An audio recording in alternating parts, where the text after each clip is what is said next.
Hey guys, subscribe for daily content. And if you're shopping for gear, make sure you check out the description for the newest items at some of the very best online retailers. There's also links for some of the items that I personally recommend. Thanks! What's going on, YouTube? Metal Complex here, and today I've got a really interesting unboxing video to share with you guys. So, I've taken it out of the box, and the main reason is because I haven't actually taken it out of the packaging yet, so I haven't been in here. But the box was very small, and there was shipping information all over it, so I went ahead and pulled it out. But thank you so much to Gil Tek for sending this in. This is a really interesting knife, and it's made in the United States, and the price was shockingly good, save, my inspection of the quality here. But I could not believe, I thought for sure there's no way, but apparently it really is priced this way. So I will link it down below. You guys can check it out if you want. It does have an interesting element here.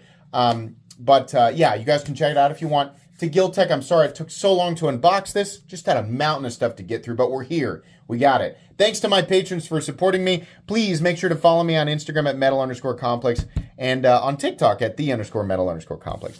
Gil Tek has been very patient with me, and I feel really bad about taking so long to get to it, but I think it'll be worth it for everybody.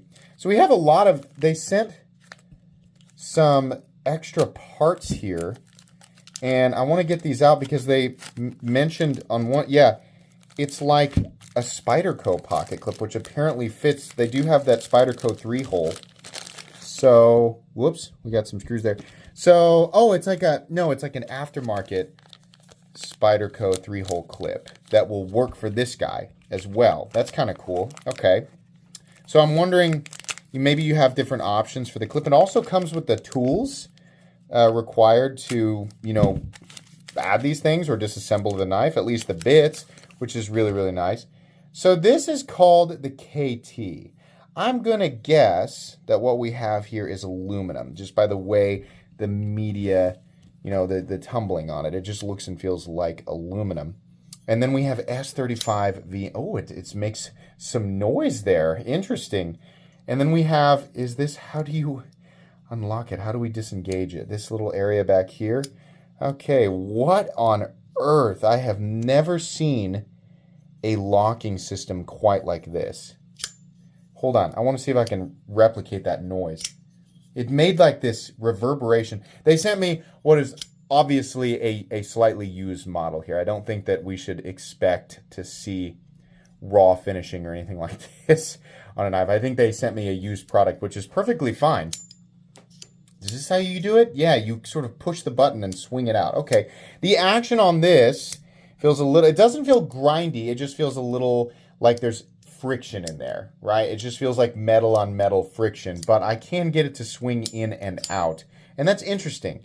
The main part here is the mechanism that's used to disengage the blade.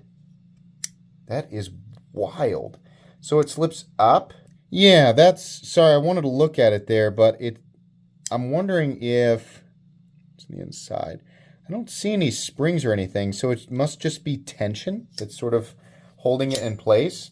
Is this a little teeny tiny, almost like a top flipper here? Okay, let's take a look at that. Right there. Yeah, that does work. Okay, so I was trying to, you can absolutely push this button and whip it out like this. You can use the thumb stud, which does work. I actually really like the way that the thumb studs look. Or you can use the fuller to flip it out. But that little tiny top flipper there works as well. What's acting as the detent, I think, is sort of the lock creating pressure against the tang here. And it is very light. Very, very, very light. To the point where I'm pretty sure if I wanted to, yeah, very easily can whip that blade out.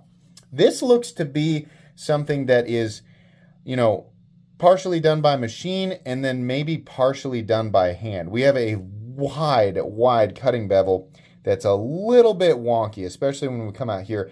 Very thick, very, very, very thick behind the edge. This has, it's the flat and then the bevel down to the cutting bevel, and the cutting bevel itself is pretty rough and pretty wide. I'm gonna point that out there.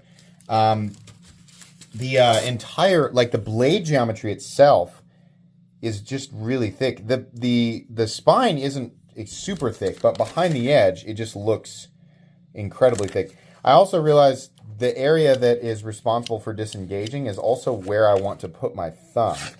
It does cut, right? It's slice enough, or it's sharp enough to cut. But again, I think that this is a used specimen here, or perhaps even something that's more in prototype phase. I would hope so, because this, like the cutting bevel looks really, really rough, and obviously we wouldn't want anything like this on a completed model. But I think it shouldn't be the case, right? I would venture to guess that their models that they send to customers who order these things are going to be much cleaner. But if this is how we're doing the bevels, I think that definitely needs to be cleaned up a little bit. Now, the pricing on this, for this being made in the United States, I was pretty impressed, assuming that like a brand new product has clean aluminum and clean, or like, I guess, an even finish, right? Like an even media finish or an even tumbling finish, and we don't have these scratches or anything like that on the flat.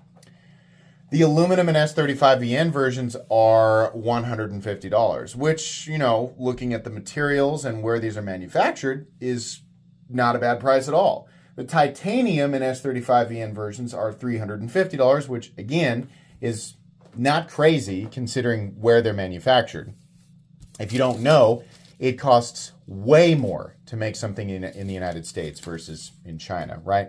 That being said, my actual first impressions of this, like just being honest, this feels a bit light. It also feels like it's in a spot that would cause the knife to disengage during regular use, right? It's a cool mechanism, and it's definitely something that I haven't seen before.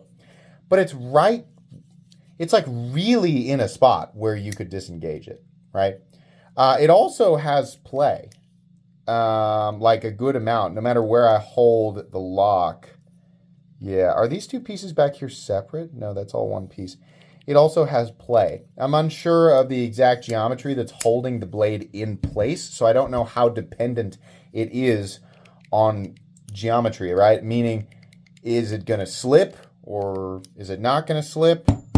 It doesn't feel, just with some light I'm not wearing gloves. I'm not trying to be overly gentle with the knife. I'm not wearing any gloves right now, so I don't want to cut myself.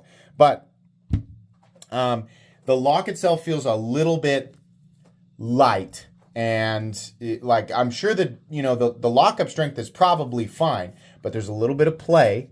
It's in a position that's a little bit sketchy considering how I would hold this knife like during use. Right here in the general hammer grip, just by hammer gripping it, it disengages immediately. You would have to hold back here, right? Or you'd have to hold here. So neat idea, but I think there needs to be something else holding everything in place. Perhaps like a secondary lock or something that, like a sliding safety or something like that. Or like push down and up, and then it locks the entire thing in place, something like that, right? I understand I'm just like, I'm making like genie wishes here and not explaining how I would do it. That's what makes my job as a knife reviewer substantially easier than the job of knife maker or, this designer, right? Because I wouldn't know how to do this. But it's a cool idea, and I think, again, when I say value, I mean materials and, USA manufacturing. That's great that you can do these things for those prices. But if this is a good example of what's actually being released, I would think it needs to be cleaned up a little bit, and the locking system maybe needs another look, because it just feels a little bit... I would be a little bit concerned about using this. It's a cool idea though, and I would like to see how it evolves. I don't want something like this to be ignored, because it's like I said, I want to see it evolve. I want to see it change into something that's really, really interesting. But I do appreciate you sending it, and I will link your website down in the description so that people can check it out if they want to. Where did my cards go? Well, there we go. Please make sure to follow me on Instagram at metal_complex, and at least for the time being, on TikTok at metal_complex. I'm sorry, the_metal_complex. I wish somebody didn't take my name on TikTok, idiot. That's going to be it for today. Please, If you enjoyed this video, leave a like. If you'd like to check out my other content, I do, of course, have lots of videos of knives that are either expensive or inexpensive that I do or don't like, so check those out. And if you enjoy all my content, go ahead and click on that Metal Complex logo right there and subscribe because there's definitely more coming. Thanks again for watching, everybody, and have a great day.